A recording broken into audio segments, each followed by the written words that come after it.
সুলতান মাহমুদ গজনবী রহমতুল্লাহ আলাই। সুলতান মাহমুদ গজনবী ইন্তেকালের পরে স্বপ্ন যুগে কথা হয়, এই মাহমুদ কবরের কি হালত? বলে আলহামদুলিল্লাহ, আল্লাহ আমাকে মাফ করে দিয়েছেন। এমন কি আমল করেছো তুমি যে আমল করার কারণে আল্লাহ তোমাকে মাফ করে দিয়েছেন?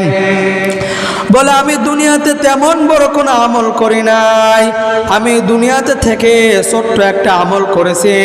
সেই ছোট্ট আমল করার দ্বারা, ছোট্ট আমলের বিনিময় আল্লাহ তাআলা আমাকে জান্নাতুল ফেরদাউস নসিব করেছে, আল্লাহ তাআলা আমাকে জান্নাত দিয়েছে। বলে কি সেই ছোট্ট আমল? বলে আমি সফরের সময় আমি একটা বাড়ি মেহমান হলাম। ছোট্ট ঘরের মধ্যে আমাকে থাকতে দিল, ছোট্ট ঘরের মধ্যে আমি থাকলাম। আমি শুয়ে পড়েছি, আমি তাকায় দেখি পায়ের কিনারে একটু উঁচু জায়গায় কোরআন শরীফ রাখা আছে। আমি মাহমুদের মনে মনে চিন্তা হলো, মনে মনে ভাবলাম আমি এখানে শুয়ে থাকবো আর আমার পায়ের কিনারায় উঁচু জায়গায় কোরআন শরীফ থাকবে, তা তো হয় না। সুলতান মাহমুদ গজনবী রহমতুল্লাহ আলাই উঠিয়া, বিছনা থেকে উঠিয়া তাক থেকে কোরআন শরীফটা নিয়া আর একটা রুমে রেখে দেবে, যে আমি এখানে ঘুমাইবো, আমার পায়ের কিনারায় উঁচু জায়গায় কোরআন থাকবে, আমার পায়ের দিকে কোরআন শরীফ থাকবে, তা তো হয় না। আমি কোরআন শরীফটা এখান থেকে নিয়া ওইখানে ওই রুমে আর একটা রুমে রাখবো।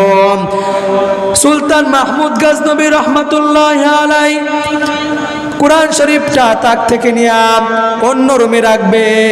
মনে মনে ভাবলো আমি কোরআন শরীফটা যে ওই রুমে রাখবো, আমি মাহমুদের দাম তো নাই, কোরআন শরীফের অনেক দাম, কোরআন শরীফের তুলনায় আমি মাহমুদের দাম তো নাই।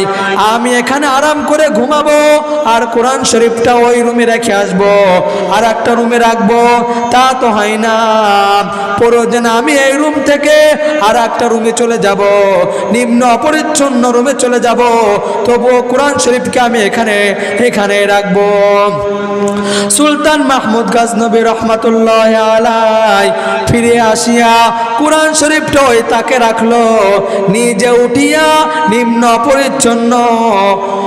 অপরিচ্ছন্ন বিছানায় শুয়ে গেলেন, অপরিচ্ছন্ন জায়গায় শুয়ে গেলেন। এই যে একটু ছোট্ট আমল করেছেন, নেক আমল করেছে, কোরআন শরীফকে তাজিম করেছে, সম্মান করেছে, এই সম্মান করার জন্য আল্লাহ তাআলা মাফ করে দিয়েছেন। এই জন্য আমরা কোরআন শরীফ তাজিম করব, সম্মান করব, কোরআন শরীফ আমরা পড়া শিখব। আল্লাহ তাআলা আমাদেরকে পড়ার তৌফিক দান করুন। দোয়া করি সবসময় আল্লাহ তাআলা আমাদেরকে প্রতিনিয়ত কোরআন শরীফ তেলাওয়াত করার তৌফিক দান করুন। ওয়া আখিরি দাওয়ানা আলহামদুলিল্লাহি রাব্বিল আলামিন।